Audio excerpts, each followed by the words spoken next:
कहावत तो आपने सुनी होगी, डरा हुआ आदमी सबसे ज्यादा पैंतरे बदलता है, धमकियां देता है। ट्रंप का शेयर किया यह वीडियो उसी किस्म की पैंतरेबाजी है।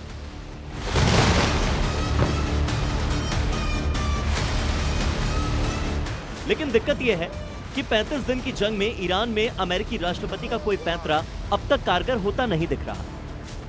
वरना डील तो वो पिछले 2 महीने से चिल्ला रहे हैं। ईरान का सबसे बड़ा पुल ढह गया, अब इसका दोबारा कभी इस्तेमाल नहीं हो पाएगा। अभी और भी बहुत कुछ होना बाकी है। ईरान को बहुत देर होने से पहले एक डील कर लेनी चाहिए। ट्रंप ने यह वीडियो डाला है, वो है तो सही, लेकिन ईरान ने ट्रंप के इस नए पैंतरे का फौरन पलटवार किया। ईरान की 19th लहर B1 ब्रिज पर अटैक। ईरान ने पुल का बदला पुल से लिया और आगे इजराइल से लेकर कुवैत, यूएई और तमाम अरब देशों के बड़े ब्रिज उड़ाने का ऐलान कर दिया। यानी अमेरिकी सेना का ब्रिज पर हमले की कीमत अब अरब देशों को चुकानी पड़ेगी। लेकिन ट्रंप को भला इससे क्या? ट्रंप की सनक में अरब देश जिस तरह बर्बाद हो रहे हैं, अरब में अमेरिकी डिफेंस की जिस तरह से धज्जियां उड़ रही हैं, इससे अमेरिका में बवाल मचा हुआ है। ट्रंप के मनमाने फैसलों से न वहां की सेना खुश है, न ही इंटेलिजेंस एजेंसियां। ट्रंप के इसी ट्रबल को इस न्यूज अपडेट से समझिए।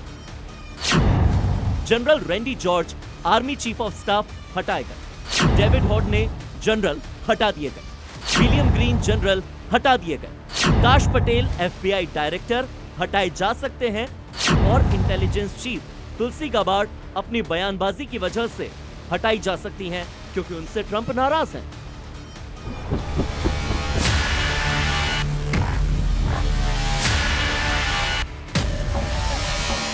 अब आप जरा सोचिए कि जिस जंग में ट्रंप अपनी जीत का दावा कर चुके हैं, उससे उनकी सेना को क्या एतराज हो सकता है? क्योंकि बीच जंग में सेना अध्यक्ष को जबरन रिटायर करना और 2-2 आर्मी जनरल्स को हटाना कोई छोटी बात तो है नहीं। अमेरिका के जंगी इतिहास में ऐसा शायद ही पहले कभी हुआ होगा।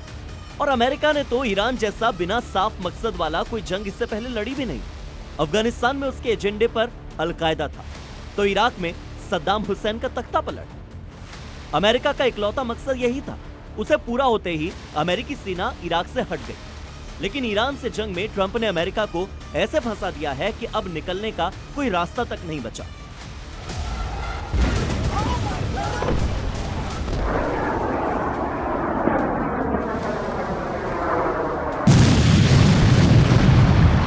हॉर्मुज पर अरब में बगावत, नाकेबंदी हटाने के लिए UN पहुंचे।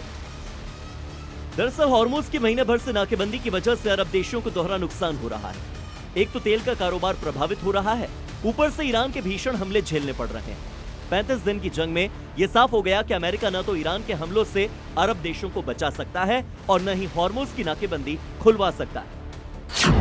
बहरीन ने UN से हॉर्मुज में सैनिक ऑपरेशन शुरू करने की इजाजत मांगी थी। बहरीन के प्रस्ताव का समर्थन कुवैत और यूएई जैसे कई खाड़ी देशों ने किया भी, लेकिन चीन, फ्रांस और रूस ने प्रस्ताव के खिलाफ अपने वीटो का इस्तेमाल कर लिया।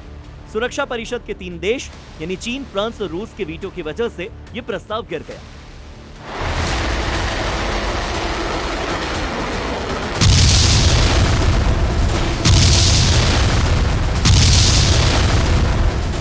इस तरह 35 दिनों से ईरान की मार झेल रहे ट्रंप की ये एक और हार है, जहां चीन और रूस के साथ फ्रांस ने भी ईरान युद्ध पर अपना स्टैंड क्लियर कर दिया।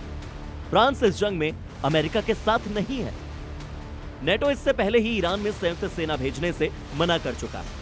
अब एक एक करके यूरोपीय देश भी ट्रंप का साथ छोड़ रहे हैं। सवाल है कि अरब देश ट्रंप की सनक भरी जंग की मार कब तक झेलेंगे? अगर ईरान ने अरब देशों के तेल, गैस फील्ड, पावर प्लांट और पुल उड़ाने शुरू कर दिए, तो आप अंदाजा भी नहीं लगा सकते कि रेगिस्तान में खड़ी की गई इन देशों की पूरी अर्थव्यवस्था किस तरह से चरमरा सकती है।